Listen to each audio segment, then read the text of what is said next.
Don't let anybody hear me say this, but you actually don't need an agent to find a buyer for your house.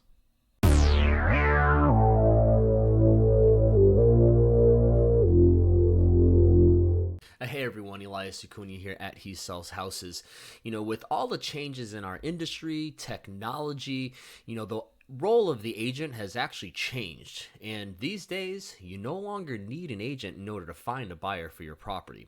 Now, what do I mean by that? Well, there's a ton of competition out there right now, very low inventory and really high demand. And because buyers have access to the internet and lots of other tools that they didn't have in the past, it is much easier in order to find a buyer for your house without the use of a real estate agent. Now, this doesn't mean that you don't need an agent in order to sell your house.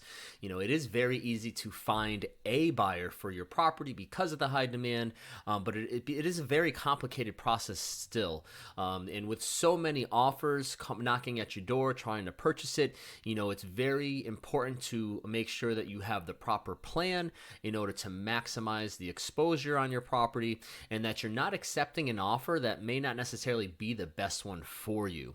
The role of the agent has actually changed a lot over the years, and no longer are we the gatekeepers of the information, but we're more the guides, the filters in order to make sure that you're looking at the proper information, that you know how to access it and how to interpret all this data that's being thrown at you.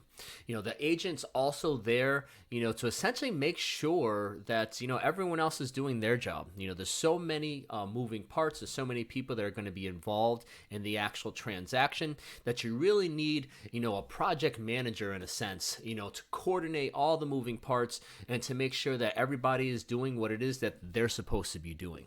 A good agent is going to be knowledgeable in all the different things that you should be doing throughout the transaction. They should also understand the different types of loan programs that the buyers are maybe utilizing, and they should have access to knowledge, whether it's through their own experience or a broker or another experienced agent in their office that they can tap into, in order to determine the best,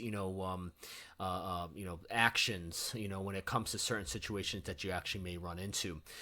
Even though there's a basic frameworks for how most real estate transactions work, because there's so many different variables, each transaction is completely different, and therefore you need to have an experienced person that understands all of those parts so that they can set you up in a way that you're actually going to get the deals closed.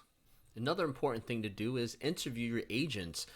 Ask them what it is that they offer in terms of services. There is no standard in terms of what agents offer and how much they charge. So therefore, it's important for you to know what it is that you're actually getting and what are you actually paying for. So make sure that you're having those conversations and that it's clear up front what your expectations should be. Well, hopefully you found this information valuable. As always, feel free to schedule a call with me on my website, HeSellsHouses.com, or you can text me at 413-626-4097. I look forward to helping you with all of your real estate needs.